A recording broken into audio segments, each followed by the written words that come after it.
বিশেষ করে বিদ্যুৎ খাতকে অস্থিতিশীল করার জন্য এই প্রশাসনে লুকিয়ে থাকা খুনি হাসিনার দোসররা বিদ্যুৎ খাতকে অস্থির করার চেষ্টা করছে। প্রিয় ভাইরা আমার, প্রিয় ভাইরা আমার, আমাদের নেতা জনাব তারেক রহমান নতুন একটি ভিশন নিয়ে বাংলাদেশকে পশ্চিমা বিশ্বের আদলে বাংলাদেশের সমাজ সংস্কৃতি রাজনীতিকে তিনি গড়তে চান। প্রিয় ভাইরা আমার, বাংলাদেশের যে ঘুণেধারা রাজনীতি, বাংলাদেশের যে রাজনীতি সমাজ সংস্কৃতি ধ্বংসযজ্ঞের মধ্যে খুনি হাসিনা রেখে গিয়েছিল, আমাদের নেতা জনাব তারেক রহমান সেখান থেকে শুরু করেছেন। প্রিয় ভাইরা আমার, আমাদের নেতা জনাব তারেক রহমান বাংলাদেশে সমমর্মিতা রাজনীতি প্রতিষ্ঠা করতে চান, সহাবস্থানের রাজনীতি প্রতিষ্ঠা করতে চান।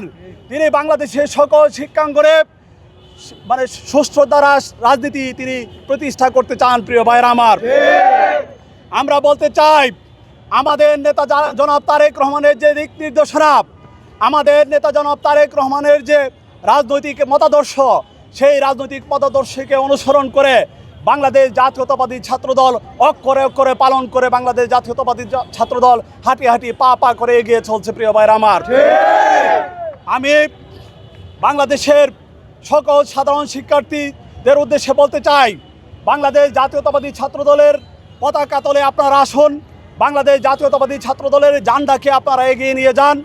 বাংলাদেশের অবিসংবাদিত নেতা জনাব তারেক রহমান, যিনি বাংলাদেশকে পশ্চিমা বিশ্বের আদলে বাংলাদেশের অর্থনীতিকে গড়তে চান, বাংলাদেশকে একটি উন্নত সমৃদ্ধ বাংলাদেশ হিসেবে দেখতে চান, সেই নেতা জনাব তারেক রহমানের হাতকে আপনারা শক্তিশালী করুন। প্রিয় ভাইরা আমার, আমরা দেখতে পাচ্ছি খুনি হাসিনা ভারতে বসে থেকে বাংলাদেশের সে অগ্রযাত্রাকে বিনষ্ট করার চেষ্টা করছে। প্রিয় ভাইরা আমার, তারা বিভিন্নভাবে ষড়যন্ত্র করার চেষ্টা করছে, বিশেষ করে বিদ্যুৎ খাতকে অস্থিতিশীল করার জন্য এই প্রশাসনে লুকিয়ে থাকা খুনি হাসিনার দোসররা বিদ্যুৎ খাতকে অস্থির করার চেষ্টা করছে। প্রিয় ভাইরা আমার, এই অস্থিতিশীল বিদ্যুৎ খাতকে তারা এই বিদ্যুৎ খাতের মাধ্যমে বাংলাদেশের ষড়যন্ত্র বাস্তবায়ন করতে চায়।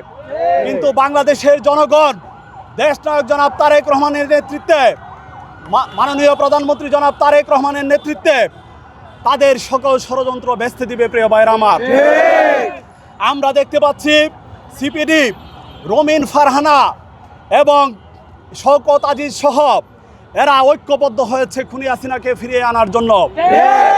এরা ভুল তথ্য দিচ্ছে যে তারা দাবি করছে কলকারখানা বন্ধ হয়ে গিয়েছে, কিন্তু আমরা দেখতে পাচ্ছি বাংলাদেশের সকল কলকারখানা এখনো চালু আছে।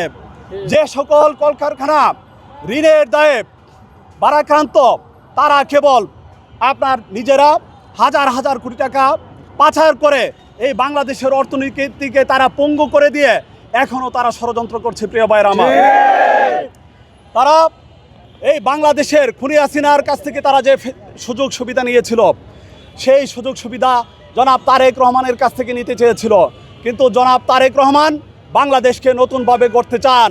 এখানে কোনো ব্যাংক লুটেরা, কোনো মুনাফালোভী ব্যবসায়ীর জায়গা বাংলাদেশে হবে না। প্রিয় ভাইয়ের আমার, তাই তারা বেপরোয়া হয়ে খুনি হাসিনাকে ফিরিয়ে আনার জন্য তারা মরিয়া হয়ে উঠেছে। তাই রমিন ফারহানা, সিপিডি এবং শওকত আজিজ রাসেলদের উদ্দেশ্যে বলতে চাই, বাংলাদেশে তোমাদের কোনো ষড়যন্ত্র বাস্তবায়ন হবে না। বাংলাদেশে জনাব তারেক রহমান যেভাবে দিক নির্দেশনা দিবেন, সেভাবে বাংলাদেশ জাতীয়তাবাদী ছাত্রদল সারা বাংলাদেশে ক্যাম্পাসে ক্যাম্পাসে শান্তিপূর্ণ রাজনীতি চালু করবে এবং বাংলাদেশের অর্থনীতিকে নস্যাৎ করার যে ষড়যন্ত্র, এই জামাতিদের যে ষড়যন্ত্র, সেই সকল ষড়যন্ত্র বাংলাদেশ জাতীয়তাবাদী ছাত্রদল ভেঙে দেবে, বেস্তে দেবে। প্রিয় ভাইরা আমার, এই আহ্বান জানিয়ে, এই কথা রেখে আমি আমার আজকের বক্তব্য শেষ করছি।